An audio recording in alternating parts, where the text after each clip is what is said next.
মসজিদের উন্নতি কল্পে জালসা। কে তোমাকে মসজিদ উন্নতি করতে বলেছে? মার্বেল পাথর কে বসাতে বলেছে? আল্লাহ বলেছে? মানুষের ইমান নাই, নামাজের সংখ্যা নাই, মসজিদে টাইলস বসাতে হবে, এসি বসাতে হবে, কে বলেছে? খালি মরে দেখো ফেরেশতারা ডান্ডা নিয়ে বসে আছে। বর্তমান সময় সব থেকে বড় ফিতনা হচ্ছে জালসা। আর জালসাতে যারা মাদ্রাসার কমিটি পক্ষ, দাড়ি চাচা, সুদখোর, বেনামাজি, যার ইসলামের ন্যূনতম ধারণা নেই, তবু বক্তা সিলেক্ট করছে, অমুক বক্তাকে নিয়ে এসো, বিশাল ভাইরাল বক্তা, ওকে নিয়ে আসলে লোক হবে আর আদায় বেশি হবে, আমাদের মাদ্রাসা ভালো চলবে। তোমাকে মাদ্রাসার ঠিকা কে নিতে বলেছে? আল্লাহ বলেছে? আজকে মাদ্রাসাগুলোকে ভিক্ষার জায়গা। কোন শিক্ষিত সমাজ, মাস্টার, ডাক্তার, ইঞ্জিনিয়ার, প্রফেসর বা যাদের একটু জ্ঞান আছে, তারা মাদ্রাসাকে ভালো চোখে দেখে না কেন?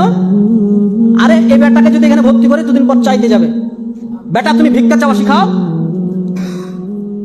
মাদ্রাসাতে এই যে জালসা সিজন, এখন ছোট ছোট বাচ্চাগুলোকে 1 মাস আগে থেকে তো ক্লাস নাই, বাড়ি বাড়ি চাল চাইতে পাঠাচ্ছে, যাও জালসা হবে, খানা হবে। তাই ছোট ছোট বাচ্চাদেরকে যাও বাড়ি বাড়ি চাল চেয়ে নিয়ে এসো। ওই মাদ্রাসার আন্ডারে যতগুলো পাড়া আছে, বাড়ি আছে, সব বাড়ি থেকে চাল চেয়ে নিয়ে আসে মাদ্রাসার তালবিলিমরা। এবার শিক্ষিত সমাজ কোন নজরে দেখবে? আমি তো চাইবো না যে আমার বেটা ওই বাড়ি বাড়ি ছেলে বেটা, আমি চাইবো নাকি? আমি তো জীবনে চাইবো না। আল্লাহ রসুল বলছেন উত্তম হাত যেটা দিল এটা হচ্ছে উত্তম, আর যেটা নিল এটা হচ্ছে অরুত্তম। আরে মুসলমানরা তো দেয়, আর তুমি ভিক্ষা করা শিখাচ্ছ। এত বড় বড় কলেজ, ইউনিভার্সিটি চলছে পাবলিক, কাউকে দেখেছেন যে উন্নতি কল্পে জালসা করেছে? কেউ কেউ করেছে? আপনি বলেন যে আমরা চালাতে পারছি না, তোমরা ভিক্ষা দাও, বলেছে? ইসলামকে ধ্বংস করে ফেলেছে এক শ্রেণীর আলেম, এক শ্রেণীর সমাজ। মাদ্রাসা মানে ভিক্ষা করতে হবে, তোমার বেটা পড়বে, তোমাকে পয়সা দিয়ে তোমাকে পড়াতে হবে। আর একটা টেন্ডেন্সি যে মাদ্রাসায় পড়ালে হয়তো কিছু টাকা পয়সা লাগে না, মানুষের ভিক্ষা দিয়ে চলে। এই টেন্ডেন্সি আপনাকে উড়াতে হবে। তোমার সন্তান মাদ্রাসায় পড়বে, তোমাকে টাকা দিয়ে পড়াতে হবে।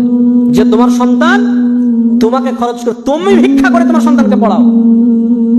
তোমার সন্তানের জন্য মাদ্রাসার কমিটি আর মাদ্রাসার আলিমরা কেন চেক নিয়ে বেড়াবে? দাও, একটা দোকানে গেছে, মৌলভী সাহেব চেক নিয়ে বলছে আমাদের মাদ্রাসাতে দেন। তো ওই দোকানদার বলছে ওইখানে বসেন, ওইখানে বসেন, দিছি। 1 ঘন্টা বসার পরে দিছে 10 টাকা 20 টাকা চেক কেটে দিছে। লজ্জা লাগে না? ভিক্ষা চাইতে গেছো, কার জন্য ভিক্ষা চাইতে গেছো? আজকে সারা বিশ্বে মুসলমানদের অবস্থা আপনি দেখেন।